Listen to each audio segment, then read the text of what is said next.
city of Lagos and anywhere, any part of the world you're watching us from, because we definitely are streaming live at the moment. My name is Esther Michiko and welcome to the Political Spotlight. Today is a beautiful Sunday and in Lagos, actually, the Hamilton was quite strong today. I would say thank God for that because the weather here is always very hot. So I think the climate change is basically what is on now because the weather is unpredictable. You can't tell what direction the weather is going to come from. But for the meantime, I think we here residing in Lagos are enjoying the Hamilton. We hope it does continue. Alright, again, welcome to the Political Spotlight where we get to dissect issues across the polity. We get to analyze some of the very potent issues that generated quite the conversation in several quarters and also elicited reactions as well from across the policy. Right here on the Political Spotlight, we shed light on most of these controversial issues on the political scene, and definitely we get to hear from you, your recommendations, your own contributions as well. We also have analysts who will help buttress and shed the light, give us a breakdown of their perception of some of these topics being brought up on the Political Spotlight, and that's basically how we do it. Now you can actually follow us across our social media handles at VOP903FM. On YouTube it's at VOP903FM, and of course you can follow me on social media, specifically on YouTube, Stick Media on YouTube, ESTIQ MEDIA.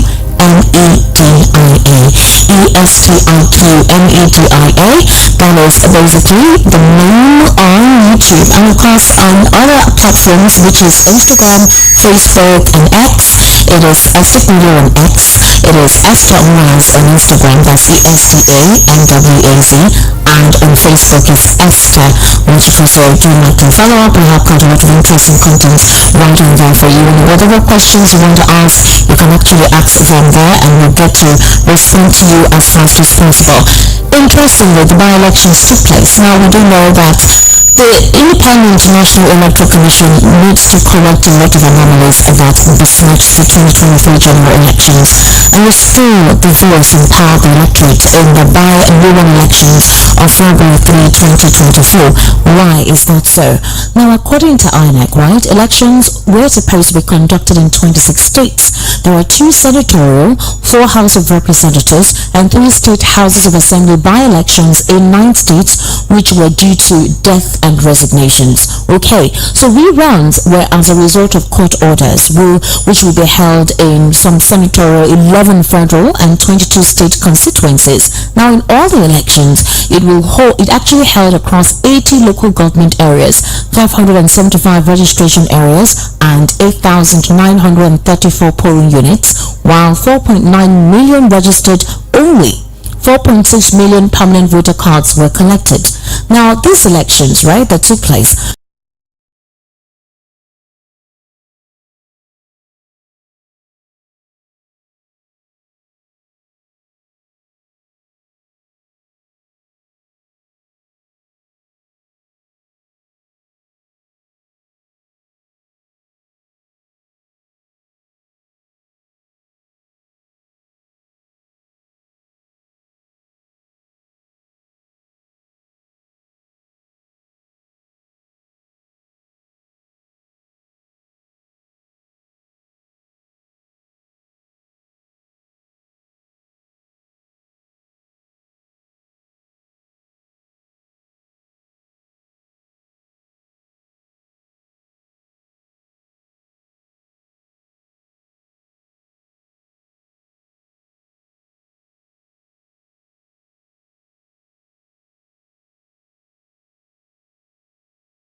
ballot papers disappeared in thin air. Nobody could actually find ballot papers. Now, INEC is also suspending an electoral officer in Plateau as well over missing ballot papers. And that is one of the electoral officers in Jos North local government area. His name is Fred Ogboji. He was suspended by INEC after ballots went missing in Plateau State election, which was held just yesterday. Now, this is I think a lot of Nigerians will say they respected this to actually happen because of what transpired during the off-season elections. And there were quite a lot of allegations, serious allegations as to how the elections, specifically in some of these constituencies, were actually conducted. Now, apparently, INEC had to suspend rerun elections in Enugu, Kano, and Akwa Ibom constituencies because the Enugu voters were protesting missing result sheets. Again, in Enugu State, they were protesting missing result sheets. And why is that? It caused an unrest in Imufu community, where Igbo is a North local government area of Enugu State, as voters voiced their concerns over the absence of election results from 5 polling units. Absence of election results from 5 polling units. You recall that in Kogi during the off-season elections, those ones also complained that they got to some polling units and ballot papers were already fixed. They had thumbprinted on those ballot papers even before the official commencement for accreditation and voting to commence. So here, while in Enugu, of course, apparently there were absence of ballot papers. Nobody knows where the election results from 5 polling units disappeared to. And the units collectively housed over 6,000 voters, which raised significant worries about the integrity of the rerun elections, which held on Saturday. Now, there were affirmations, right, from INEC regarding its preparedness for the elections, and of course, unfortunately, materials failed to reach several polling units by the scheduled start time of 10:30 a.m. Now, in a perplexing turn of events, when materials finally arrived at some locations, they were without the critical result sheets, particularly in polling areas with substantial voter population. The absence of these result sheets was notably severe in Umuotodo Ward 3, affecting polling unit 010 in Okpalibo, polling unit 003, 004, and 005 at Central Primary School Imufu, and Umuosia polling unit. Now, this sparked fears from several commuters and several community members who are worried. What is going on? What is happening with our polling units? What's going on with our ballot papers? That was basically where the conversation struck out from. And of course, INEC had to do the needful by intervening and ordering that most of the elections in those polling units should be suspended. But however, at the end of the day, though, definitely results were called out in some polling units that there seemed to have been no issue. But the question is, should this be in the first instance?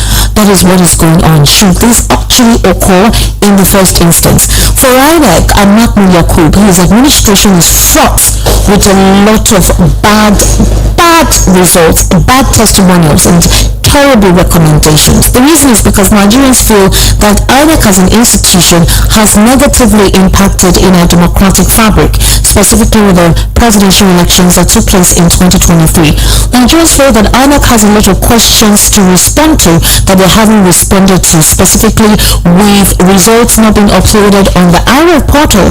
And up till now, no credible response has been given to the Nigerian people. No apology has been tendered by INEC as an institution. Rather, INEC stood firm and, held on to their oars by saying that it's not their fault that the IREF portal did not work and it did not affect the outcome of the elections. Well, a PDP chieftain has said that INEC and President Bola Ahmed Tinubu actually snatched and rigged the presidential elections. They said that the results Nigerians are seeing were basically not what it was supposed to see. A couple of critics say they're not surprised. It's not news. This is not the first time. They've actually known from the beginning that the results were not what it was supposed to be, and it did not reflect the true state of the Nigerian mind, or it did not reflect the true, status of a lot of Nigerians who came out to vote.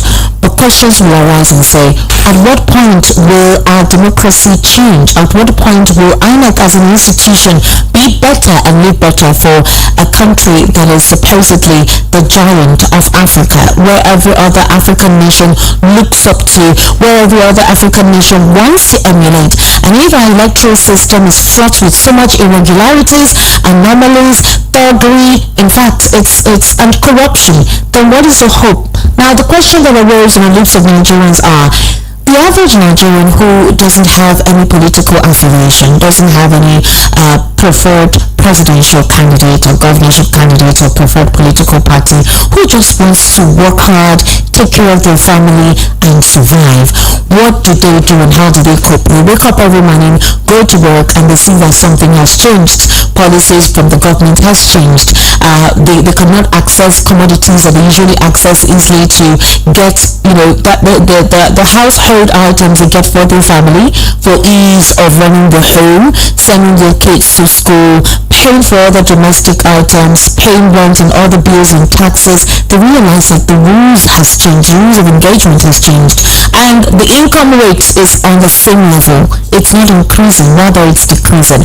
And so for such average Nigerians who do not even want to know what is going on in the news, it's not going to concern me. Their question, their own is, what's my business? If I have any preferred political candidate or preferred political party, will that put food on my table?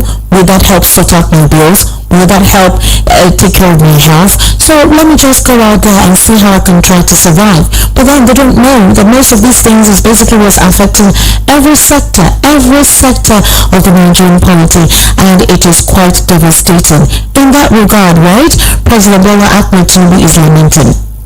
And one of the lamentations is the fact that he is complaining that insecurity is gulping a lot in the political space. It's gulping a lot from the federal government. And Nigerians are like, excuse me? Gulping what? How? How is it gulping anything? Exactly. Did you not know that this is basically what it will be? Is this the only section of the Nigerian polity that is actually gulping a lot of money? That is what a lot of Nigerians ask. And then a couple of people feel the president has not begun to lament.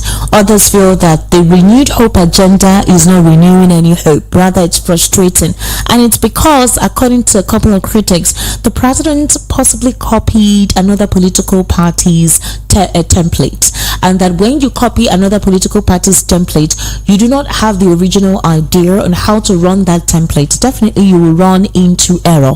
That's what they're saying.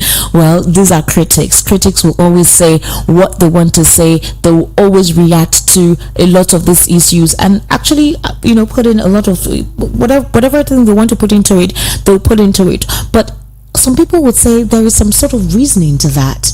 Maybe let's look at it. Is it possible that the president did not understand the responsibility he was carrying on? That's what a lot of people are asking. Others are saying, is it a responsibility of the president to do all of that stuff when he has people that he has put together, people he has put in place who are meant to handle these responsibilities?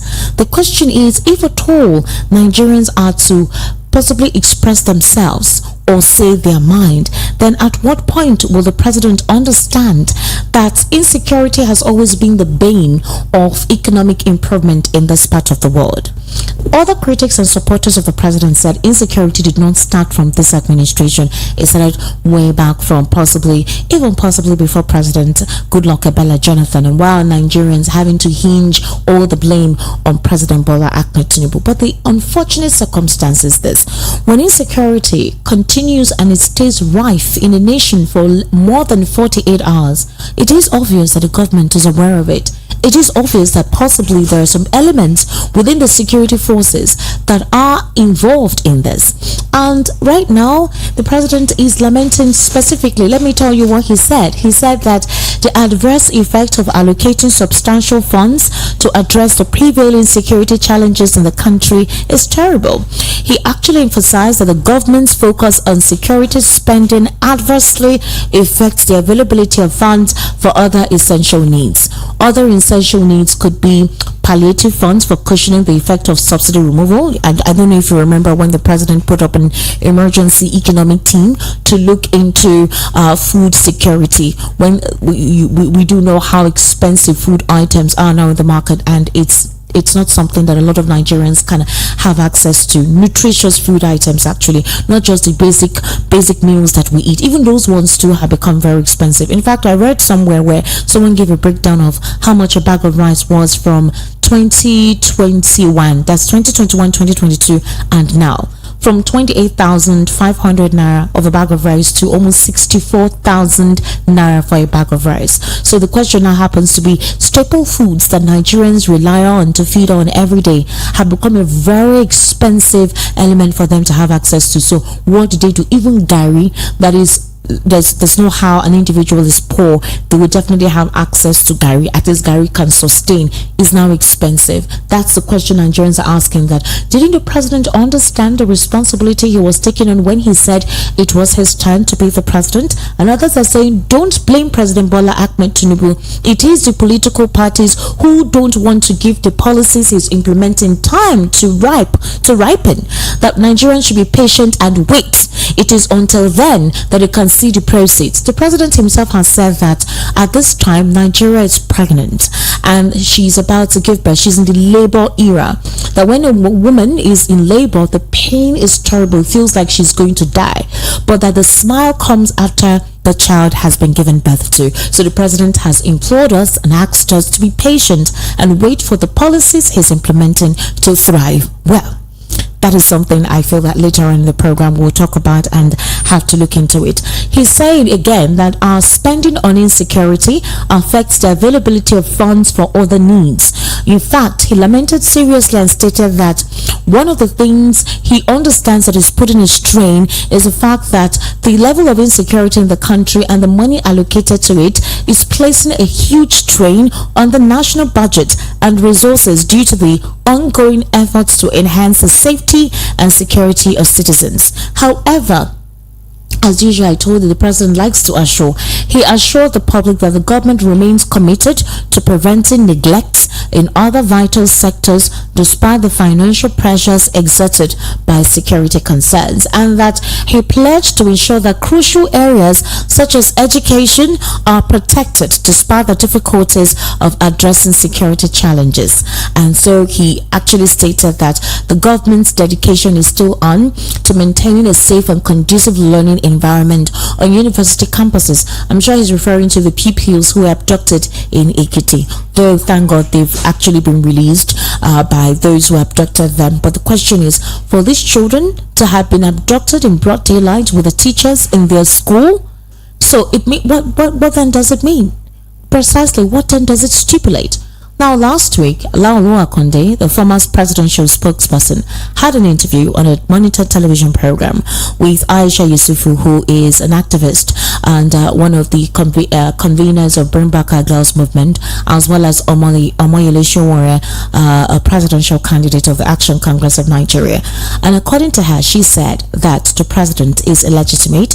Sowore also said that at that particular interview that Nigeria is not a country, we're not yet a nation, because that sense of nationhood has not been deployed. I want us to listen to them, all right, before we continue this conversation.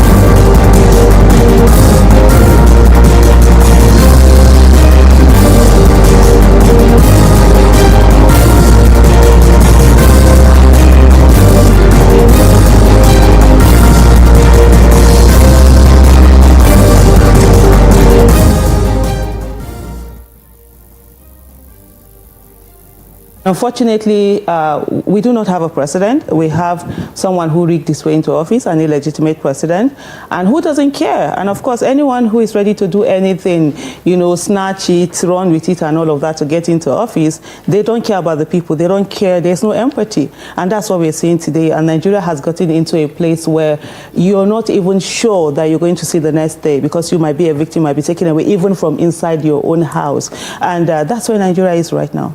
Any direction. That's the biggest problem. You can only tell about direction if there is, you know, from a geographical point of view, there's any kind of movement.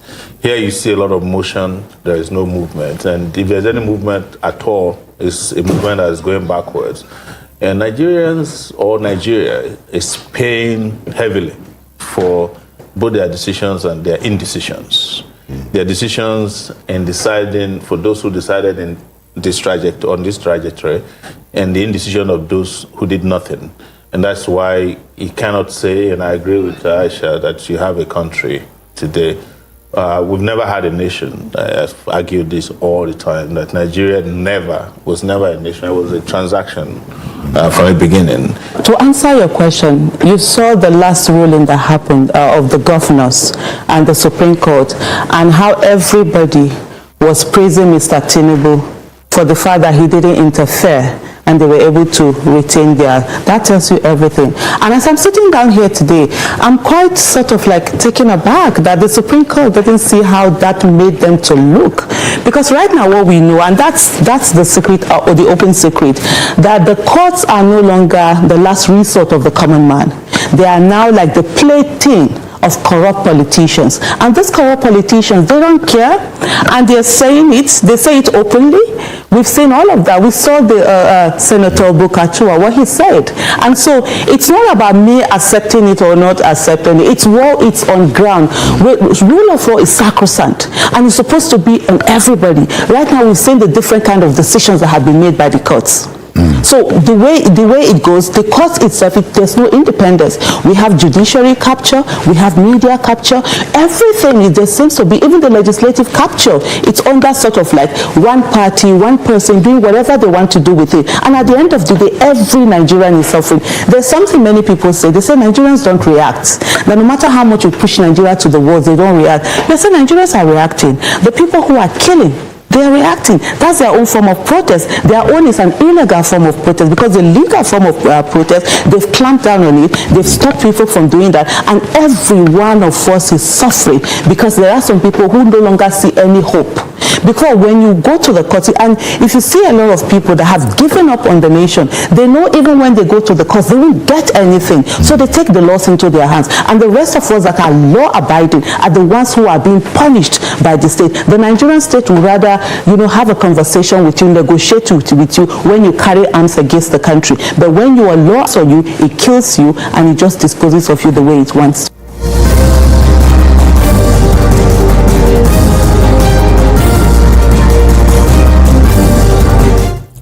You heard Aisha Yusufu there passionately talking about the Nigerian judiciary, talking about the president as well. She has always maintained that President Bola Ahmed Tinubu is not legitimate. According to her, she said that INEC in cahoot with President Bola Ahmed Tinubu snatched the 2023 presidential elections, and the repercussion and the consequence of that is what we are experiencing. The unstable economic policies, the stifled economy, the insecurity bedeviling the nation in brazen attempts, the ethnicity or ethnocentric attitudes from the presidency, and of course we are seeing a couple of people from several regions in the country complaining seriously. And she also mentioned the fact that it feels like this administration may not even understand the trajectory that they want to head to. Now, a lot of Nigerians are almost resounding and saying the same thing, but other economic critics have come on board to say, let us sit back a little without bias and try to understand where President Bola Ahmed Tinubu is placing himself and how his team are actually trying to ensure that things are done the right way they can. For example, supporters of this administration have said that the president has always empathized with how the people feel. He has always come out on several occasions to express himself and express the fact that he empathizes with the sufferings Nigerians are going through, and that he has implored them to wait, that his policies will cushion this effect. He has talked about one of his priority in his renewed hope agenda is education, but then the student loan has not yet been paid off. The loan that was supposed to kick off or kickstart was postponed again. Also, the salaries of civil servants have not been paid, those who are working in the public sector. These are complaints going on, and they're asking questions, exactly why are we having most of these stopgaps? If you said during your campaign that it was important for the poor to breathe.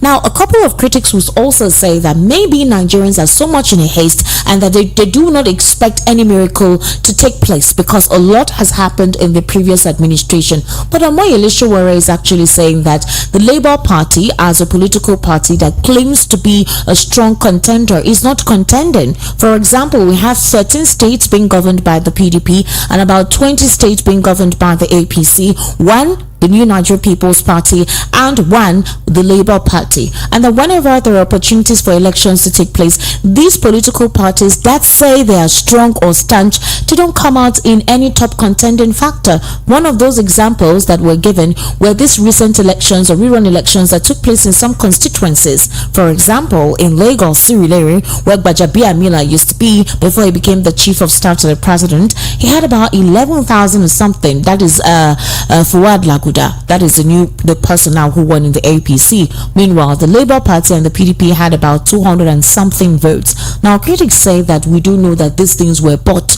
and a lot of shenanigans actually took place. But the idea is a lot of people did not turn out because people no longer trust INEC as an institution to be fair and balanced. And a couple of critics feel that INEC needs to apologize to Nigerians, specifically from the 2023 elections, how it went. They feel that they need to apologize to Nigerians. They raised the hopes of a lot of Nigerians that things will be conducted fair and square, and they were going to see an objective run of the elections. However, on the first day of the presidential election, on the path of INEC, they retrogressed, whereby results could not be uploaded on the IRA portal. And no court has actually criticized INEC vehemently and asked them to apologize to Nigerians. And then, offshoot of that election, you saw the off-season elections, you saw all the anomalies that took place, thuggeries, snatching of ballot papers in broad daylight, even involving INEC officials and security operatives. We saw all of this. Then, of course, we saw what transpired in these elections,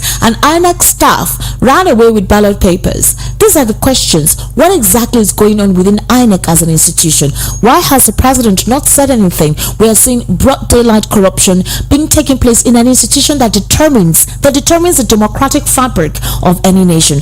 These and more are the issues I'll be discussing on the Political Spotlight, and I am not alone. I actually have right here in the studio Barrister Joe Nwokedi. Barrister Joe Nwokedi is a political, social, and national affairs commentator, a court-going lawyer as well. Barrister Joe Nwokedi, good evening and welcome to the Political Spotlight. Yeah, good evening. Happy Sunday.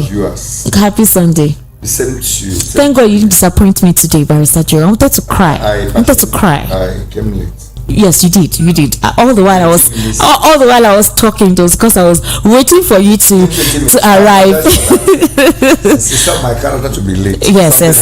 Okay. However, because I promised. Yes. You had to come. It was important that you arrived today. So, Barrister Joe Nwokedi, with the elections that took place yesterday across the areas, the constituencies where reruns had to be taken, Nigerians have concluded, and one of the PDP chieftains have concluded that indeed it is obvious that the presidential elections in 2023 did not reflect the true state of mind of Nigerians, that it was rigged and snatched by INEC and President Bola Ahmed Tinubu.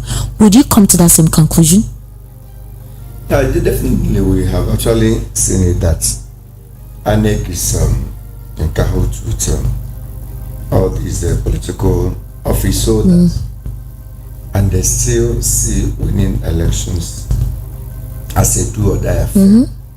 They still using the election as a sign of weakness, sign of failure, sign of rejection, sign of being out of business, sign of being out of the resources. Okay. They assess effortlessly without actually working for it.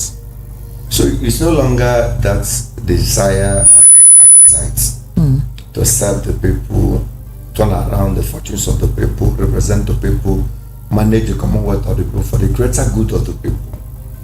Mostly for a kind of an intellectual with a higher level of understanding of what the society is all about, a higher level of understanding of how to govern, high level of commitment to serve, high level of sacrifice.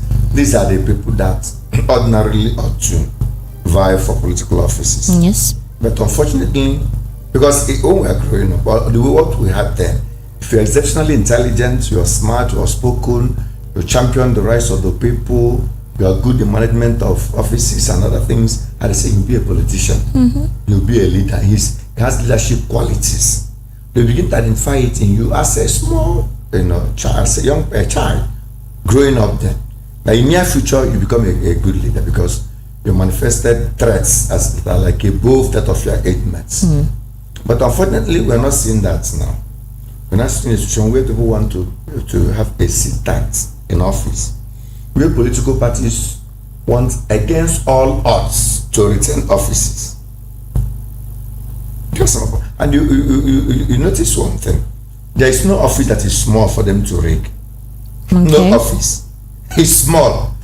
The same energy they put in place in rigging the presidency, the same energy they put in rigging House of Assembly, House of Reps, even councillorship election. Have you know whether in local governments, when they conduct councillorship election, one political party will clean up all the votes. When they conduct local government election in a state, with the same political party that, at the helm of affairs of that state, will clear all the offices in that local government. Have you ever seen any opposition winning any votes, any election, any local government election, any states being governed by a different political party? They don't want to give chances for people to air their views, to come up to demonstrate the original meaning and intention of democracy. Government for the plan by the people, where people are supreme. Their votes are a kind of super powerful. All right. It's not something that you toy with. Okay. It's something that will be guarded with every care and attention. I remember somebody that said something when they say he went to Germany. All right. And they were having an election there. So a friend told him that they have election, municipal, whatever election. I mean, might not be Germany, within first Western world. So he said, he should follow him. He wants to go and vote. He said, how? He said, they vote for 1 week here. He said, from there, they continue their movement. Okay. He said, they drove to the polling units. They saw one man that they greeted the man. The man made available papers and documents and ink and whatever. The person voted, and after voting, he entered the car. He drove off with a friend. And I said, when he collected those, the man was outside. The man wasn't even looking at them to know how they wanted to vote. And what did you just do? And I said, I forgot to come from Africa. You come from Nigeria, right? Say, I said, your place, it's like a war. Everybody wants to snap ballot. They want to snap ballot box. They want to change. We say here, you don't alter the result of election because you are changing the view of the people, the opinion of the people. They don't want to tamper with it. Okay. That there's so how he will go there and alter the mind of choice of the people. It is a taboo. It is an eyesore. It is something outrageous, a grievous offense for you to go there and vote double or change or alter the outcome of that election, because it will change from its original result of reflecting the intention of the people to something else. As what's the duty of that man? They say, that man comes there, checks those things in the evening, late in the evening. He will check all the votes, cast, count them, record for that day, and go home. He doesn't even check who you vote. He just check it and after 1 week, he will check all the results and announce, and the winner will emerge. You see the intention of democracy. The man comes there, just stay by there. He doesn't check who you are voting, just show you where you get your materials, whatever you vote, and you just go. And he'll check it in the evening, check all the results, make all the inputs, and then drop it and go home. That is national democracy. It must reflect the will of the people, the conscience of the people, the choice of the people, the mandate of the people. I was telling somebody when I said, do you know Abia State? He said, yes. I'm not trying to praise the government. I said, but that was one of the states that reflected the choice of the people. I said, do you hear about killings in the East during Christmas? I said, do you hear any claim that took place in Abia State? Do you hear that they kidnapped somebody in Abia State?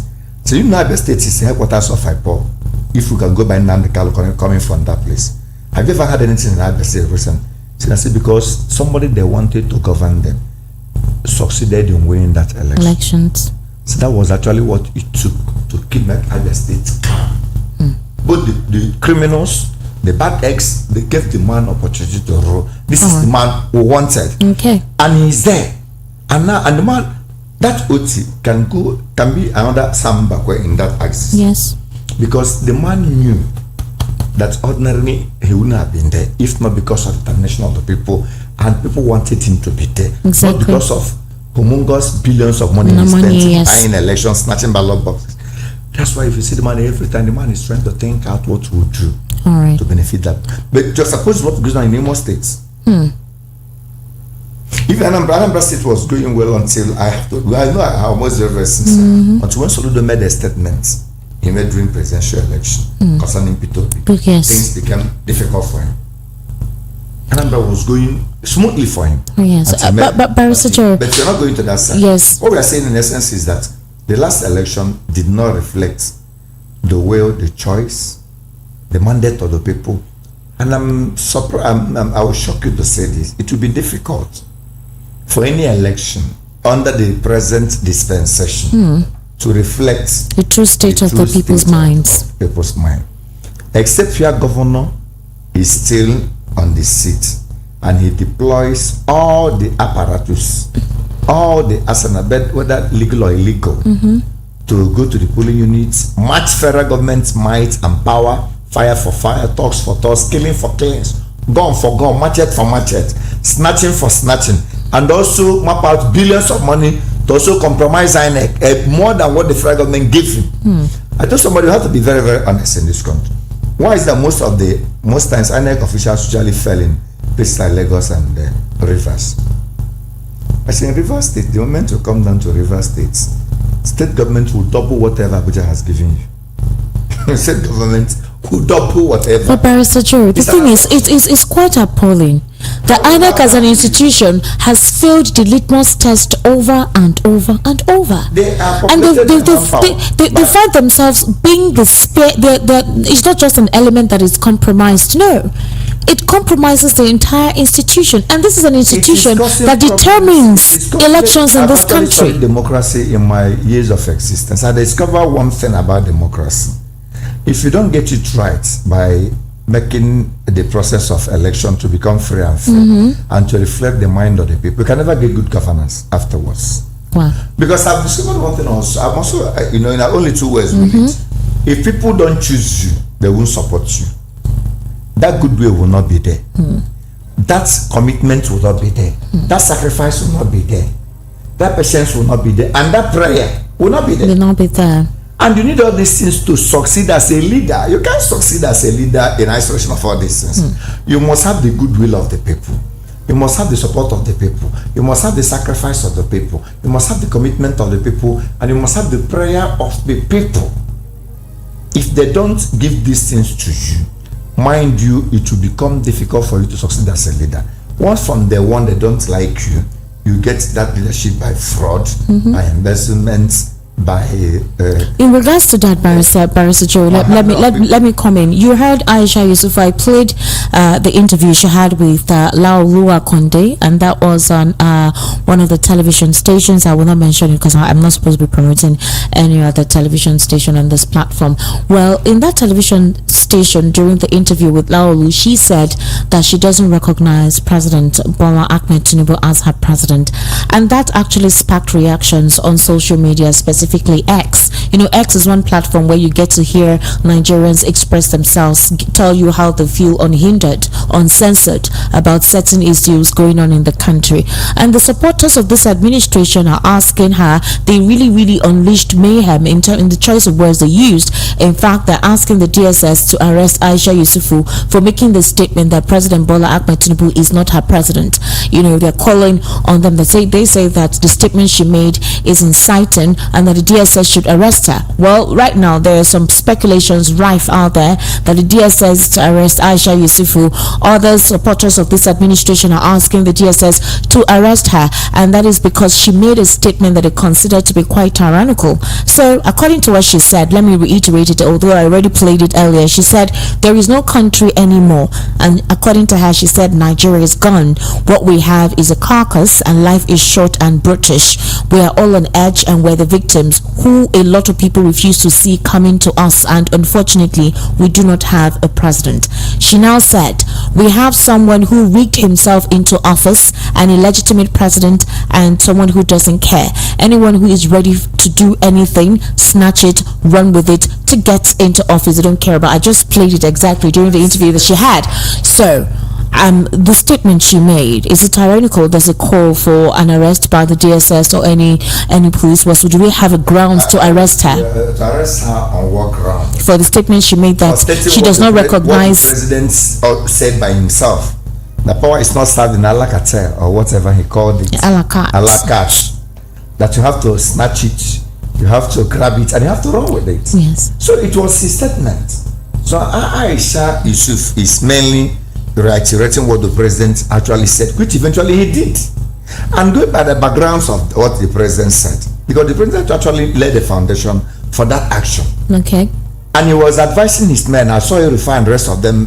Fayemi of Ekiti said they were in that meeting. He was telling them what to do, and so many of them. He was telling what to do. So to not be wrong to presume that he eventually did that to get into office. Aisha Yusuf is already stating what the president said that his party member should go and do. Okay. Which he has never retracted, and which the president never denied they didn't do. All right. And then they did it, and he got there, and eventually snatched it, grabbed it, and ran with it. Now, last week Sunday, and then got by Supreme Court pronouncement, which is the highest yes, court, and he's the president of Nigeria. People may say he's not my president. That's just a mere statement. Adetokunbo Pierce, a PDP chieftain, actually made worse statements. Yes. He abused the president. He said President Bola Tinubu is senile. That is, he's confused. He doesn't know how to handle the state of the nation. He also alleged that the president is not the president of the Federal Republic of Nigeria. Who arrested Lai Mohammed when he was calling Jonathan clueless and all sorts of names? When some call him drunkards, it's not what to be a president and all that. Who arrested them? It's not the same thing. Even some call the wife Hippopotamus. The wife Hippopotamus, a prominent figure in Nigeria. I don't want to mention his name. Nobel laureate person called a wife of a president Hippopotamus. Do you know what that means? But they were all, this is democracy. When people began to call you names, you don't have to know that you have not lived up to the level of what actually you ought to do as a president. It's a challenge on your office to live up to that excellency by doing excellent things. Somebody presently in Nigeria with level of frustration, I don't want to say so many things. People are dying. I'm telling you, Barrister Joe, it's terrible. Dying seriously. I know places I know how many people have actually died. And then with that, one woman called me, said, do you know transport fare from my village to a place that's like the shortest place we go to almost totally every day? It's now 1,005. As that thing used to be like 200 or 150 or 100 now. This is shortest place people can go out. He says it's now 1,000. He said people don't even move again. He said people don't move out again. He said, do I tell you about drugs? I said, how? He said, so many of us that are here in our early 70s, we can't access these drugs again. It's bad. He said, can you help? He said, drugs are so high that people are now dying. Yes, it's very expensive. He said, people are dying. I know one man that just died today. A place I lived before. This man was to be taken to hospital for some operations. If also from Southwest, he couldn't go. Do you know that the bill they gave him? Yes. My former landlord in Lagos said the bill they gave was so outrageous. The old man decided to die. Barrister John, do you know this has caused an increase? This has caused an increase in fake drugs penetrating the market. Do you know that NAFDAC caught some individuals with packets of I can't remember the name of the drugs they were caught with. Those drugs are already expired. They said they were taking it to Alaba for the dates to be changed. And so somebody told me why going. I said, please get me some malaria drugs. I said, okay, what's the name? He gave me film. When I go to pharmacy to pick these drugs. They give me 24,000 something.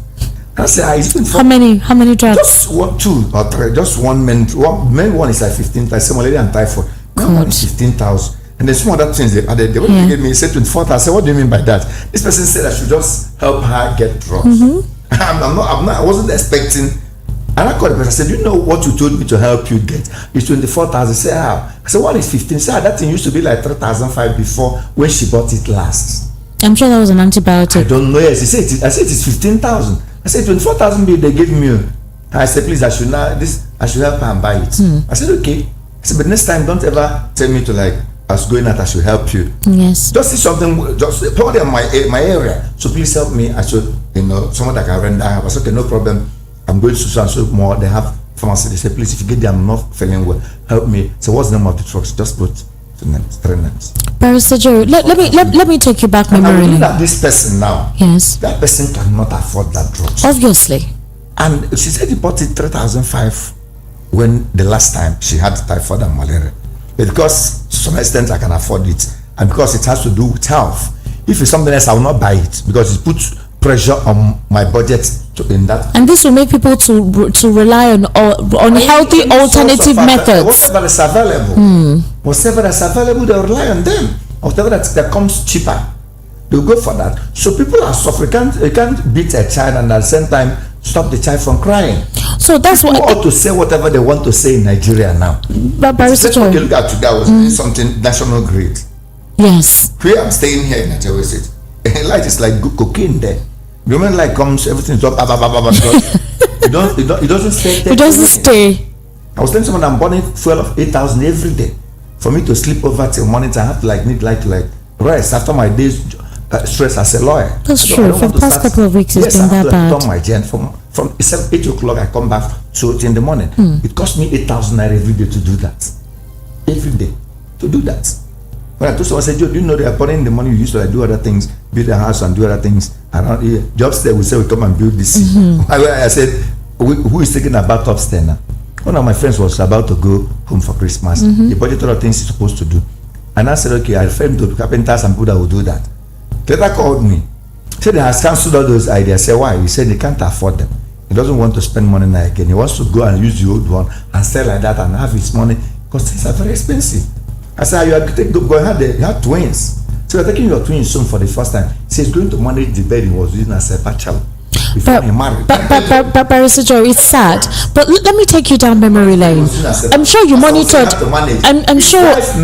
I saw Barrister Joe. Yes, I'm coming. You saw. For 34 to $1, 150 for $1. African countries, Algeria and the rest of them. Barrister Joe. In regards to the exposure that they want to tell us adjust yourself. Yes. Eat one square meal. You don't need to live. Please come closer to the microphone. You don't need to live in duplex. You don't need to live in 3-bedroom. Can go to. Is that life? Barrister Joe, let me take you down memory lane. You remember, like as I told you that I'm coming. I'm coming. Yes, Aisha Yusufu, Adetokunbo Pierce, a PDP chieftain, is saying that INEC in cahoot with the president snatched, took and ran away with the elections of February 25, 2023, and that the win of the president does not reflect the true state of mind of the Nigerian people, and that there are evidence to prove it. While we'll still talk about that, there is also the fact that if you recall how the off-season elections went, you saw all the complaints, all the anomalies that were witnessed. The SDP governorship candidate in Kogi State as well, Bayelsa as well. You heard all that happened. Even in Imo too, you saw the thuggery, you saw the ambush, you saw the burning of papers. Outnumbering that of the president. Exactly. Now, in the rerun elections that were conducted on Saturday across several states for constituencies, now INEC is suspending an electoral officer in Plateau over missing ballot papers. You have soldiers barricading INEC headquarters in Jos. You have INEC suspending rerun elections in Enugu, Kano, Akwa Ibom constituencies. It is diminishing and depressing when you consider this. So, how come nobody has said anything as to what is going on with INEC as an institution? Because for now, they're the body that determines who wins in elections. Nigerians are tired of INEC. Nigerians are tired of all this electoral process. No, but that is the system that helps us pave the way for elections. Nigerians are thinking a way out of all these things. You see why Nigerians just kept quiet and they are thinking which alternative are we going to use? Aisha Yusufu said Nigerians are not keeping quiet, that this banditry and kidnapping is not it. Why they are keeping now, it's not just, it's quiet, being quiet in graveyard. The piece of graveyard, it's not that they are quiet. Can see dollar, everything is right, people are keeping quiet. Why they have protested, they shot them at toll gates, they've gone into election with the whole of their might and their money, they rigged them out, they are looking at which alternative are we going to use to deal with this situation. And the alternative that will be so shocking and so surprising will come. Because if you say you want to go into voting, they've already bought over INEC, they bought over the judiciary according to based on what we saw. Although last minute they want to do image laundering, yes, by declaring everybody. After you have let the goats that ate the yam run away, because they started closing the door. Which door are you closing again? You have allowed the goats that ate the yam to run away. You began to close the door of the bank. The principal issue that determines the growth of any nation in Nigeria is the presidency. Once you get it wrong there, you've gotten it wrong down the track. It's difficult, even in any country. I saw many presidents making some statements, and no one saying people cannot buy Prado Jeep in their country. If they do that, they do it with their money. that message is passing down the train, if not the level of council. Even a person driving bicycle will be proud of that bicycle and be happy that look at what the president said. And president is not going to do that by himself. I saw so many African presidents coming up with, revolutionary moves that putting their country on the path of progress, path of discipline, path of financial prudence, management of resources, path of love, path of togetherness, and path of growth. We are not seeing that here. We are not seeing it. So, and then you will not see it, because let me even shock you.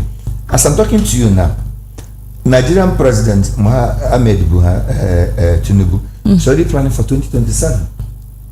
He's already planning for 2027. All the political officers, even these ones that were like elected, their major plan now is 2027. The ministers are stockpiling money.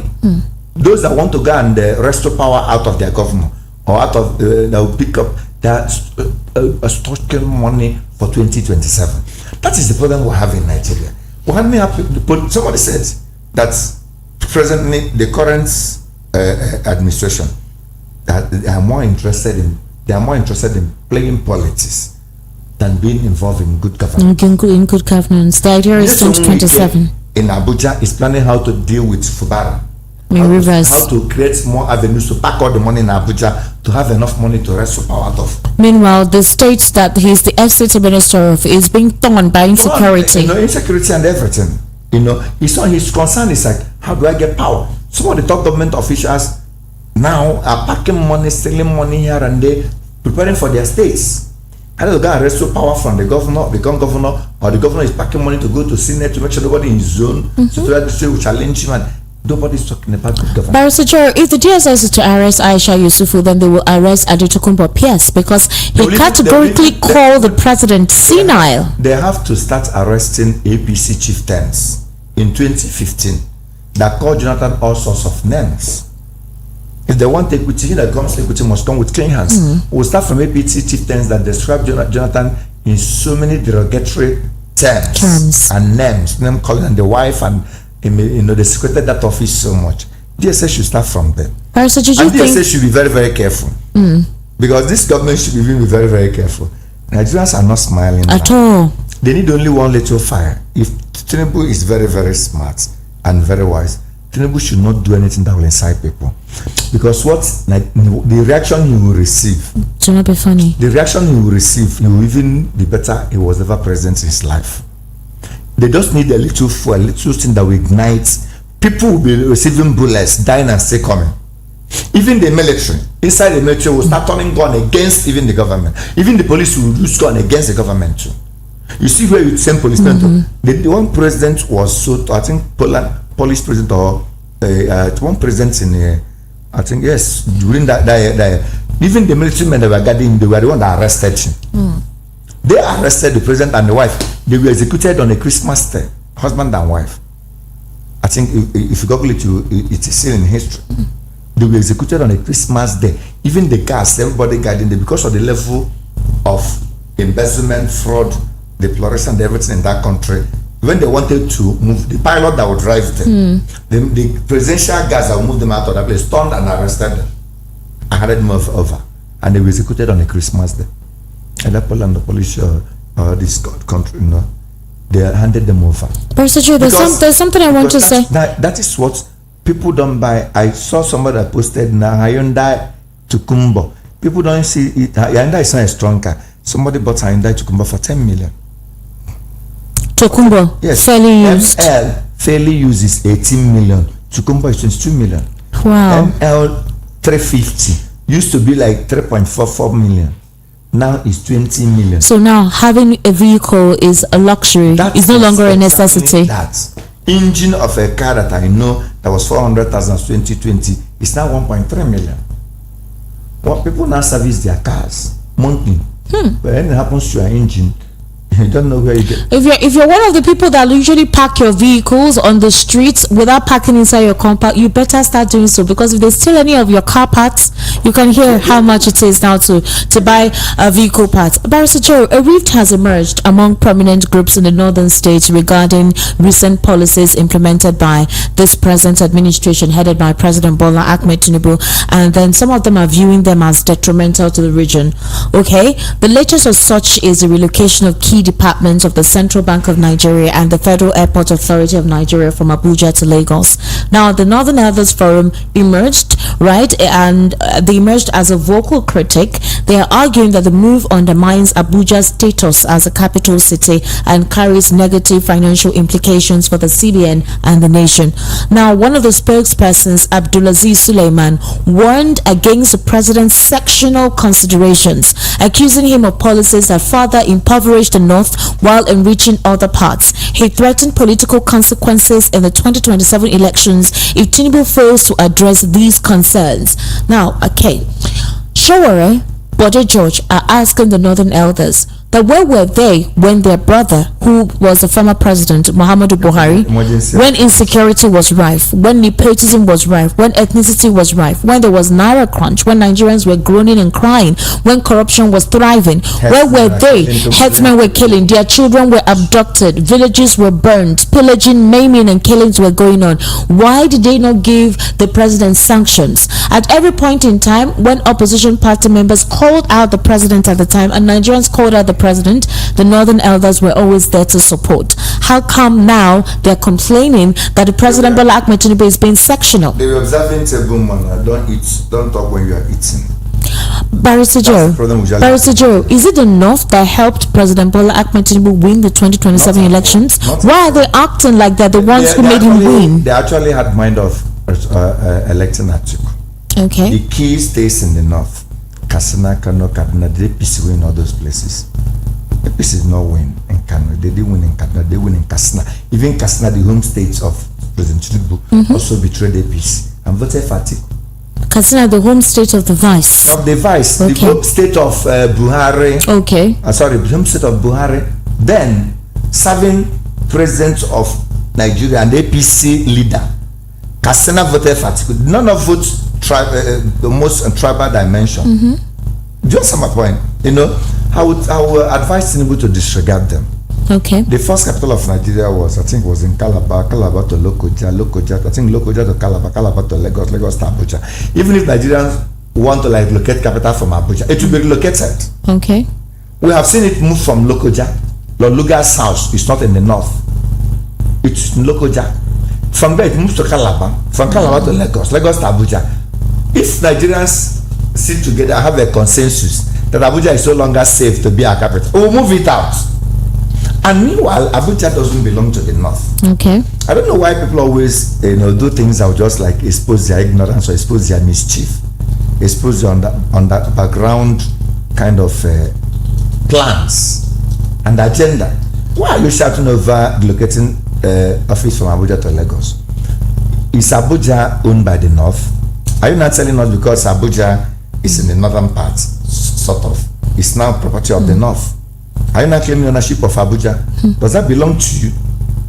That's the way they shouted when Wike was made Minister of Federal Capital Territory. Now why should somebody that's not from the north be a minister in Abuja? These northern people, sometimes I used to like ask myself, what's giving them that entitlement, that power to like talk anyhow? Talk unguarded and talk in the way that it appears as if other parts of Nigeria are no longer part of this country. They don't have a say. They dictate everything, just like Fulani that suddenly formed something in Nasarawa state. That's predominantly non-Fulani states. They formed to begin to protect people that the majority of them are not from your place, and not even Fulanis. I don't know what is giving them the impetus. Because they were in power for so long during the military, or whatever. I don't understand. Are you more powerful than the north, than the south? In terms of technology, can you match the south? In terms of even war, can you match the south if they are like to like pick up guns? Are you technology driven, smarter than the southern boys? If they pick up guns, all the gadgets, how to study gadgets and how to like arrange the bullets and whatever that has to do with gun. Are people from the north smarter than people from the south in terms of operating all these machines? Can they learn faster in operating machines than people from the south? What's always giving them the gods? In terms of resources, do you have it more than the south? in terms of the manpower, in terms of international control outside the world. People that make waves in America, in UK, in Canada, everywhere, are they from the north? Nigerians there in international communities. What's giving you this fake pride, fake kind of identity that you think that you are to threaten the president? Yes, I may not like him because of the way he imagines. He's the president now. He's also my president until the contrary is proved. Yes. Finance Supreme Court has said he is, so he is. Even though I'm still struggling to put his picture in my office. You have to. If you're running a public corporation. I'm still struggling. No, there's no law that says I must put it. But I see I'm building up myself. But that of the governor, someone is there. Is there? Okay. You know, Buhari just left. I removed the one there. Okay. I'm not seeing anyone to buy anyway. But I'm not in a hurry to buy one. But the point remains that he is the president. Yes. And he has the powers to determine what will be good for the country. When you elect somebody president, you have handed over your power. Handed over your authority. When we are saying in Anambra, why would Governor Soludo have a law challenging the Catholics that somebody buried his mother? I said the reverend buried the mother outside the law. So, I said, House of Assembly members were elected. I don't know the one that passed that bill into law. They are the one that passed the bill into law. So you are the one that actually agreed that that thing should be a law in the state. So face it. Don't come and start saying who gave it the governor. The same way when you have elected the president, you have handed over your powers to him to determine and decide what will be good for you. What will be good for you. You can only shout, make noise. It doesn't stop him from doing it. Because that election is that you are handing your mandate, your sovereignty over to him to pretend over your affairs, manage your resources, manage your pretend over your commonwealth for 4 years. If he has done it well after assessing him, you can say, okay, we are renewing it for another 4 years. He didn't do it, you say, you don't go back again. So the president has the powers to determine whatever that will make his government work. Okay. Including locating CBN, locating even the whole headquarters of CBN to wherever he believes that will make it yield more results. Give us a kind of the required expectations. Okay. That they ought to, deliver to the country, change the face of the economy, and then make things easy for people operating there, and then make them to become more efficient, more efficacious, and more result-oriented. Yes. That is where I want it to stay, so it will be close to the farmers. We can't tell him don't do that. And there's no law that says that every parastatal must have the head office of that parastatal domiciled in Federal Capital Territory. I read some things from other parts of the world. Some headquarters are in New York. Some are in Shanghai instead of Beijing in China. All right, Barrister Joe, we need to open the phone line soon, but I want us to discuss this. In New York. And now you know Chief Bode George, right? He actually said during an exclusive interview with one of the digital online newspapers, actually said that for the presidential candidate of the Labour Party on February 25, that Nigerians voted for Peter Obi because they were tired of the ruling All Progressives Congress and the People's Democratic Party. According to him, he described the Labour Party as a movement and not a political party. And this is what he said. He said, Nigerians voted for its presidential candidate, Peter Obi, on February 25 presidential elections, and because they were tired of the All Progressives Congress, including the People's Democratic Party. But that he lamented that members of the PDP G5 governors, Samuel Otam of Benue State, Ifeanyi Ugwuanyi of Enugu State, the loss of senatorial beats because there was an attempt to kill the key figures in the battle. And then he was asked, how do you feel about the Labour Party winning in Lagos State in the presidential election? And the former military governor of Ondo State said, I don't see the Labour Party as a party per se. It is a movement. People got tired of the lackluster attitude of these two political parties. The younger generation, including his children, told him to his face that, Daddy, I am waiting for this new party. We are tired of your PDP and APC. And they asked him if he thinks Obi stands a chance in court to displace Tinubu as the winner of the presidential election. And he said, absolutely. If he can go there and prove his case and prove the figures that he has and that the figures that Mahmoud Yakubu and his team gave to the court, then of course it is possible. But do you agree that the Labour Party is a movement and not a political party? A Labour Party cannot be a movement per se. Okay. And it's not a political party per se. It's like a combination of both. Okay. Yes, that's what I have to the way I have to say. But if you say it is a movement, you ask yourself when it produced the government of Ondo State Mimiko, it was around. And then Peter Obi wasn't popular. Wasn't even the party. Part of it. So they have been around for a while. They have been around. They've actually produced a government of a state for 8 years. So they've been around. And they've even produced senators then in Ondo State. You know. Yes. So they've been around. But actually, again, based on what what's that his name? General said there. It's also a movement in the sense that people have actually tested PDP and discovered that look at the extent that PDP could go. Then I said, okay, let's have an alternative, APC. And Scott was jumping out of frying pan into the main fire. In fact, into the major fire, hellfire. Now, what's another alternative? Do you go back to PDP, who have tested them and know what they can do? Then do it come to Labour Party that provided a platform for people to, do something differently. Yes. Because the candidate of Labour Party, then P2B projected a different philosophy. Entirely different from what was obtainable. Simplicity, down to earth personality, talk so much about anti-corruption, about production, about minimizing cost of governance, about cutting down cost of National Assembly and all these things. And they saw in him a man that had lived that type of life. A man that posted to EFCC. I said, go and arraign me if you can find anything against me. Today, EFCC hasn't found anything against him.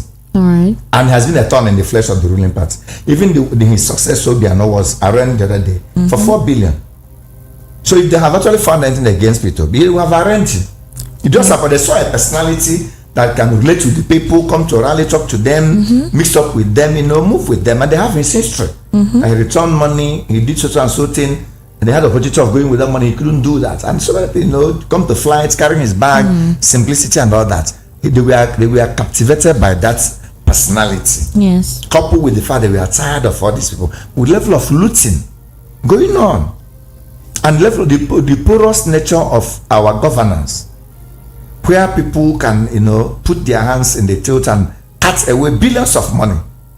We need to checkmate all this, and people provided a platform for them to these loopholes ought to be, sealed. So begin to save money and save our society, safeguard our democracy, and secure our future. So they rally around that. They rally around that new thing. Okay, so apparently I'm seeing on the phone now no service. I'm trying to call on the technical team I don't know what is going on. I'm sure a couple of people would have been trying to call the line, but it's saying no service. However, I think you can connect with us on WhatsApp. You can call on the WhatsApp line and send messages. I'm trying to get across so that they can actually tell us precisely what is good. There's no service on the phone. I was trying to get your attention to that.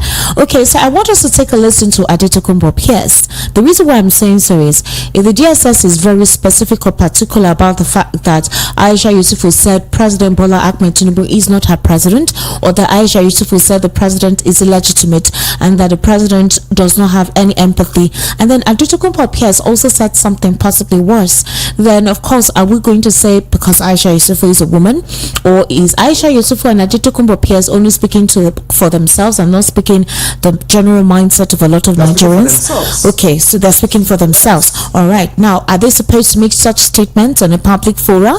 Others feel that they are inciting. However, let's listen to Adetokunbo Pierce as well and then make our decisions from there.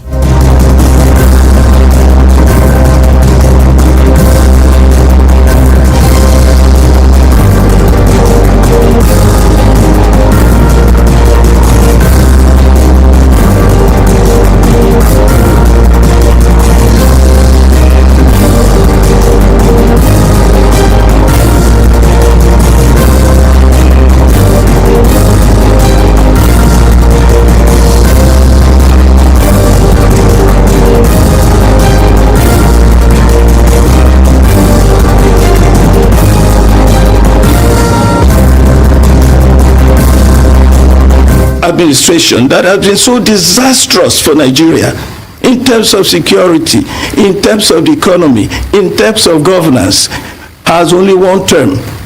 If he is not impeached, if the president is not impeached before then, he will certainly not go over 2027. The PDP is a formidable party, and the PDP can only grow. As the PDP is growing stronger, it is obvious from the performance of the APC now that it's getting weaker, and by the time we get to 2027, it will be totally in total shambles.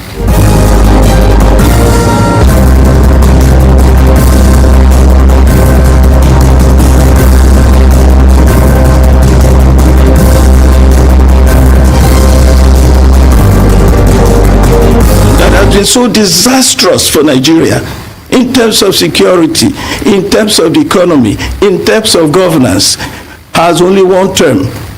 If he is not impeached, if the president is not impeached before then, he will certainly not go over 2027. The PDP is a formidable party, and the PDP can only grow.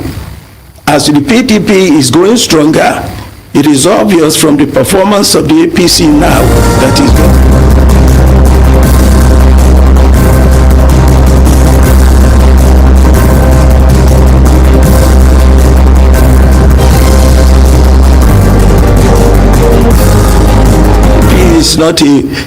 It's not as strong as it used to be, but for goodness sake, we have 13 or 14 governors. We have about 40% of the National Assembly, House of Reps and senators, and so in many states we are dominant in the state assembly. So PDP's things are not as bad as they are. When you talk about people like Buhala, and so Buhala was never really a member of the party. Buhala said all the time that he was in PDP and because of Atiku. Now, if you are in a party because of one person, then you don't have any principles. Well, whatever it is. Look, this same Buhala was with me conversing for Tinubu on the 12th of July on a TV station like yours. And I was in the studio campaigning for Atiku. The next thing I know, a few days later, he's now campaigning for Tinubu, for Atiku. I said, look, so he's not a member of a party, never been. I don't know if he has any political party really. He's a political jobber. I don't think he has any party.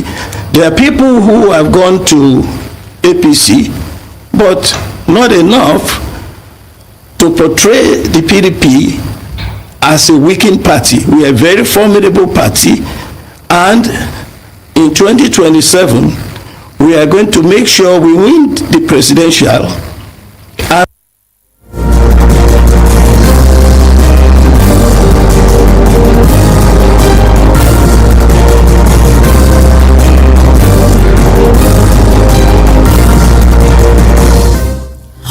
That was Adetokunbo Pierce. I think that was during a monitored television program where he was talking about the fact that the PDP has a potential for 2027, but that the APC, if it continues the way it is, then it will not go down well for Nigerians. Asking the National Assembly to do the needful in terms of impeaching President Bola Ahmed Tinubu. He also called the president senile. That is, he's clueless. He doesn't know what to do with his administration, doesn't understand how to go about putting in place policy implementations that will revitalize the Nigerian economy, and that the spate of banditry, insecurity going on actually spells the fact that the president necessarily did not win the elections. That was quite a lot that was said by Adetokunbo Pierce. So the question that is being asked is, if Adetokunbo Pierce said this, will the DSS also call him and invite him for questioning? Supporters of the President Bola Ahmed Tinubu asking the DSS to arrest Aisha Yusufu for categorically stating that President Bola Ahmed Tinubu is not her president, and that he was illegitimate, or he is illegitimate, and that he does not care because he went on to grab it, snatch it, run away with it. And like Barrister Joe said, power is not served a la carte. You have to grab it, snatch it, and take it, and that this administration does not care for the people. Is Aisha Yusufu speaking by herself as an individual, or is she speaking the minds of a lot of Nigerians? That's a question. With the current state of the Nigerian economy at the moment and the policy implementation, which a couple of Nigerians don't even understand, which is in disparity with the renewed hope agenda and the promises that were made during the campaign, what then should happen? INEC as an institution has compromised itself. Do they owe Nigerians an apology? From the presidential elections that took place on February 25, 2023 up to now, previous elections, or rather elections that have taken place after the presidential election, has proven a certain fact, that it is possibly obvious that INEC as an institution is not watertight, and that it did not give Nigerians the fair and objective elections that they promised in November 2022 before the presidential elections. What comes to the mind of a lot of Nigerians is this: will INEC continue to run like this, and what will the presidency say to that? What will happen in 2027 if this institution is still being run in this space? You saw the by-elections and rerun elections in several constituencies. INEC officials were indicted and involved in illicit practices in the conduct of the elections. We saw the off-season election that was brazen, broad daylight thuggery by security officials positioned in ballot in polling units, and also INEC officials as well, who were already thumbprinting the ballot papers before those who were supposed to come cast their vote. These are the fears of Nigerians. The question is, where does our democracy stand now? What will this administration do to revitalize the hope and the trust of Nigerians to believe in them? When will this policy implementation that the president is asking Nigerians to be patient for begin to manifest themselves for us to see the positive outcomes of this policy implementation?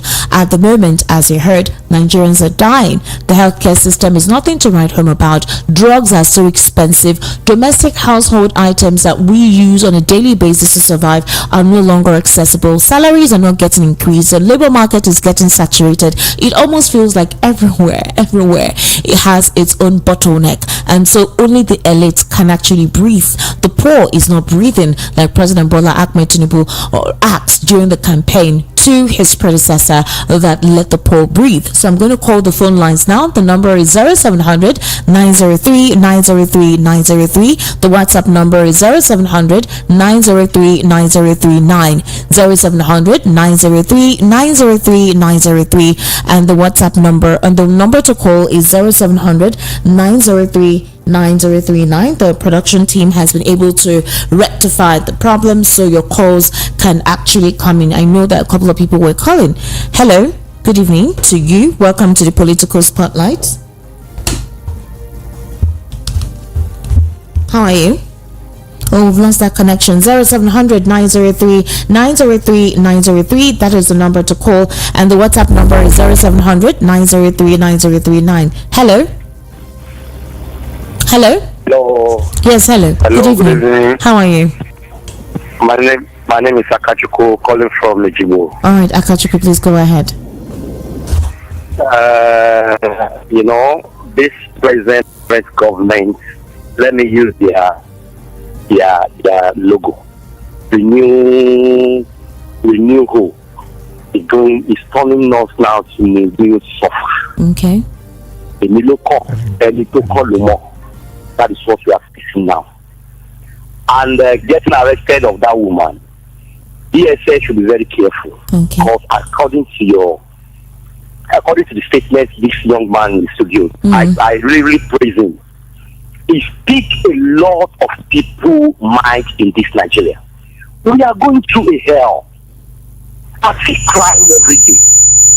Imagine a whole moon cannot avoid of buying a bag of rice, which I used to buy in every year. Every month, I used to buy a bag of rice in my house. But presently now, I cannot avoid it. Is it a country that we believe that these young children, young youths nowadays, they are hoping that they are going to get a good future in? This is a mess. This country, I'm tired and sick of this country. I feel just running out of this country. Why people will not Japan? Go to the embassy, go to the different country that Nigeria is more better than. That is where our citizens is running into. What kind of country is this? I feel crying every day. Anyway, I believe that with God, all things are possible. But now, it's like with violence, something is going to be happening. Good day and God bless you all. All right, thank you. Thank you so much for actually calling 0700 903 903 903. That is the number to call. The WhatsApp number is 0700 903 9039. 0700 903 9039. Hello? Hello? Hello, good evening. Evening, how are you? Welcome to the Political Spotlight. Yeah, how are you? I'm fine. What's your name, please? Mr. Francis from Sunlight Town. All right, Mr. Francis, can you speak up? Can you project louder? Can you project better? Hello? Hello, can you hear me? You're breaking, but go ahead. Okay, this is not democracy I will fight for. Go I did not fight for. Do you remember what happened in 2015? Do you remember what Professor Jaga did? Where the Rubebe was telling Jaga that this result, no, it's not acceptable. I remember this video where the Rubebe was sitting down on the floor, shouting that this result, as Mago, where suddenly Mr. Jonathan called the Rubebe and said, come down, and hand over to April. This is not the democracy you will fight for. So INEC have a lot of apologies to Nigeria. INEC had a lot of apology to Nigeria. INEC have broke our heart. Then how is it going to be 2027? Is it the democracy you will fight for? Is it this? It's not democracy will fight for. So we are watching. Let me tell you, there are people in Nigeria have eaten. When Nigeria will call for these politicians, I promise you, sister, they're going to run. They will not consume it. Nigeria is angry. Youth is angry. Even the children in their mother's home is angry. All right. Lord have mercy. Yeah, so that's what we are calling for. Let the Lord have mercy right now. Let's not give in to the anger, give in to the frustration. Let's hope that things will get better. But on Voice of the People, will speak up. That hopefully they are listening and they will do something as soon as possible. That is why we have those programs, and that's why we are bringing these issues to light. Hello? Hello, good evening. Yes, evening. Welcome to the Political Spotlight. I can hear you. Please go ahead. Hello, good evening. I can hear you. Please go ahead. What's your name? My name is Sunday David. All right, Sunday, please go ahead. Good evening. Evening. With what you are discussing now, I don't understand how we Nigerians are reacting to what we are facing, the situation that is facing Nigeria today. Okay. Because president, even all our leaders today, they are there to serve us. Yes. We elected them to serve us. But for a word to be coming out for the presidency, that because somebody comes out as what the lady just said now, according to what you, and I'm quoting from your word, that a lady come out and said the situations of this country is not palatable, is not good, things is not moving fine, this and that, and the president order a DSS. No, the president did not order. No, the president did not order. The supporters of the administration are asking the president to arrest Aisha Yusufu for saying that the president is not her president. The president did not order. The president is still in front. Okay, even I thought the president is not order. But what you are trying to say that maybe what the woman said is not in the line with what is happening. Are you? They're saying that she shouldn't have said the president is illegitimate. Nigerians are in pain. Nigerians are in pain. The situation of the economy today is even if not because of the kind of people that we have in the country today. What we can handle, what we are hanging on the neck of God, what have done is own, but what are we, the Nigerians, in twins? Nigeria is not happy, my sister. We want Nigeria, we want this country to be better than this. To be better than this. People are hungry, people are suffering, people are passing through hell. All right, thank you. Thank you for calling. 0700-903-903-903. That is the number to call, and the WhatsApp number is 0700-903-9039. Let me take some messages and I'll continue with the calls. Esther, good evening. The president is giving excuses and has started saying some other things that are so controversial. How can the president be saying that because of a lot of money has been budgeted on security that there will be no money for other things? The question is, where is the president talking from even now that Nigerians are dying in the same insecurity that he claimed that he is spending a lot of money? Another question is, was he not the one that signed billions of naira for foreign SUVs when naira is dying? All the money that politicians are stealing, is it not big money that can be used to solve problems? Mr. President, solve the problem of Nigeria that you claim that you had the solutions in your hands. Okay, and this is good evening from Adeyemi Kamara from Satellite Town, Lagos. Former presidential candidate of the Labour Party, Peter Obi's strategic visits to anywhere there has been a human or natural disaster, as long as it happens outside Igbo land, Peter Obi will condemn and politicize it, but says nothing about the recently discovered tunnel where kidnappers hide their victims in Abia State. All right, Adeyemi Kamoru, can you tell me precisely what you want to say? Are you saying that Peter Obi is being selective in his agenda? Are you saying that he's not critiquing where he comes from? I would like you to respond to that. Thank you very much. Okay. I have this one from Peter from Germany. Peter says, good evening, my good people. It would greatly assist us if North could specify which specific region within the North they are referring to as Northern Nigeria. It is important to note that the Middle Belt cannot be considered as part of the North. True Northern regions encompass Kano, Sokoto, Katsina, Jigawa, Borno, Zamfara, and Bauchi. These aforementioned states are the sole representatives of the Northern region within. All right, Peter from Germany, thank you. And okay, any fight or arrest against Aisha Yusufu is against the youth. The president must not be the president of everybody due to the way he entered the seat. For the Northerners, they should keep quiet and allow whosoever there is to rule in peace. Must the president come from the North? This is Henry from Ogun State. Henry, thank you for your message. Good evening. My name is Jack Haynes from Festac. Nigerians should hold the French president responsible for allowing Tinubu to be in his country while his country is on fire. What do you want the French country to do? Hold the French president responsible? Seriously? Okay. Hello, good evening. Hello, good evening. How are you?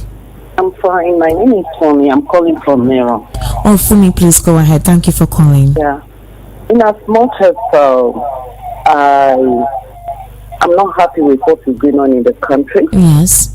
I do not really support what the woman said about the president. That's Aisha Yusufu. Yes. It's God that puts people in authority. Okay. If we don't like what is happening in the country, we can pray. I mean, there are so many things we can do to change things, not by condemning everything that is happening. Already, the situation was already sinking before President Bola Tinubu came into power. Okay. And Rome was not built in a day. Okay. They shouldn't expect him to just fix it. I mean, suddenly like that. It's going to take time. We have to be patient. We have to believe in this country. I so much believe in this country. I have opportunity to travel out, but I so much believe in Nigeria. I believe Nigeria will be great again. I believe everything that has been stolen from this country will be restored in the name of Jesus. Amen. I believe that people will be getting visas to visit this nation in future. Okay. We have no other Jerusalem. Nigeria is our Jerusalem. And we can't continue, condemning this nation every day. There is nothing God cannot do. What God cannot do does not exist. Okay. We have seen such cases in the Bible, and it will happen. I believe. Okay. I'm not finding it easy, but I'm determined to speak positively to this country, and I believe Nigeria will be great again. Thank you. Thank you. Thank you for calling. Now, I love that positivity. I love that hope. I love that spiritual alignment that you import. But the thing is, Nigerians have been praying for so long. Barrister Joe, what's your take? Since I was in secondary school, we have been Here it will get better. We are praying, we believe in God. We're sure that God has given us the power. He's given us the enablement, given us the resources, given us the education, given us the good health for us to navigate our economy, our society, our country to greatness. God has a lot of people calling for it. Somebody said the estimate of about 3 billion people call on God every day. And you think that God will listen to foolish prayers or misplaced prayers? The most shocking thing is that people that what they call it, Abrahamic religion that dominated Africa, people that actually own those gods, they own them. Let's just be frank. They work harder than us. Their plans better than us. They don't rely on prayers. Saudi Arabia, UAE, that's the origin of Islam. That's the axis of Islam. Medina, even Israel too. Israel, that is also the then home. Israel, where Jesus Christ and migrated from before going to Rome and whatever. Day in, day out, they work, they plan, they execute their plans. All right. Develop ammunition. Yes. Develop strategies. Develop sustainable policies, good governance, commitments, love of the country, patriotism, everything. They put all of them in place before they now call on God. God said, I will bless the works of thy hands. Thou shalt not labor in vain, nor bring forth for trouble. They shall not build, and another will habit, nor plant, and another will do what? Harvest. So you have to plant. I love one thing though. I love her positivity. I love her encouragement. I love how I love how she's encouraging Nigerians, because we need that encouragement. We really do need that encouragement. We don't need it now. We need the encouragement. We need it. We'll get to the level that we need to be angry. We need to become very, very, very, very impatient. If it doesn't get to boiling point, it will not boil. But would you agree with her by saying that the president, we should give him time? Nobody is giving the president any time. Look, once beaten, twice shy. Buhari told us about time. We kept giving Buhari time until 8 years, nothing came out of it. Tinubu has told you everything about his government. He said he will build on from where Buhari stopped. Do you understand my point? I meant he came in, Buhari increased pump price of fuel from previous money amount he met it, 87 naira whatever, or 97, to where he left it 98, 198 or 195. Then Tinubu moved it to 500, almost 600. Buhari met dollars at 154, 150, 158, 198, and moved it to 700, 400, and some to 700. Tinubu said he will continue from where Buhari stopped. Moved it from 700 to now 1,400 and something like that. I don't know why people fail to understand Tinubu. See, one thing about leaders is that they will tell you what they will do ahead of time. If you want to believe that, and you don't have to be with them, you start preparing on time. Yeah, good evening. You don't want. Good evening. Yes, good evening, good evening, good evening. What's your name, please? This is Dozie calling from Ago. All right, Dozie, please go ahead. Any good day like that can start from sun. When it come out, you can see the goodies, you can see the goodness everywhere. People are rejoicing, you know. So I can't see, we are not seeing anything from this APC of it, because Buhari called his own, and Buhari was saying that when people were saying this, let us give him time, let us give him time. 4 years pass, 8 years pass, nothing. Tinubu come on his own now. And the young people are telling us to have patience. What are we having this patience with? See, this patience that we are talking now, we have had this patience enough. A hungry man cannot have a patience like this, because it's been long. And besides, the way this man entered the office, according to what the woman said, Aisha, whatever. Yes, what she said is, Tinubu is not his president. Many people, even self, I cannot take him as my president, because what the man is doing is suffering people. People are suffering, people are dying. No food, no this, no that, just everywhere. They are telling us to have patience. We are no longer having patience. So now is take action. This is action time now. We are now. Because this they are pushing us to the wall. We don't know what to do again. They are pushing us to the wall. After everything, now 4 years now will pass. They will be telling us people get patient. What for? I'm very, very angry this side too, because I could not talk. I have so many things to voice out. Please, I beg. Let me leave it for the next time. Thank you. Thank you. Good evening, Esther. This is AY from Mushin. President Tinubu needs to do better, even though I know he has nothing to offer. The president shouldn't lay hands on Aisha Yusufu. She's speaking for the youth. Anybody talking about prayer now is a pretender. One of our problems in this country is that we are too religious. Prayer without action is a waste of time. President Tinubu will keep buying time till he leaves power if Nigerians don't take any positive action. Okay, it is clearly seen now that President Tinubu is in serious confusion, not knowing what to do because of his lack of wisdom to checkmate the very problems bedeviling the nation. He has already fallen out of favors. He cannot control the army or any of the security paraphernalia. Taking a trip out of the country this time shows that he is just here to enjoy the fancy of the office, nothing more. Nedu from Badagry. Okay, Nedu, this call. Okay, hello. Yeah, good evening. My name is Benjamin from Ejibo. All right, Benjamin, please, you have a minute. Go ahead. I am sometimes when I listen to people that said we should have faith and should continue to pray.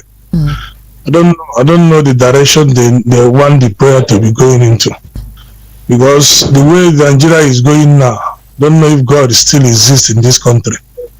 Just this evening, I went and buy 2 cups of derica of rice for 2,000. This is somebody that started with a bag of rice, from a bag of rice to half bag of rice. Now it's 2 cups that I'm buying, and people are there telling me to continue to have faith in Nigeria.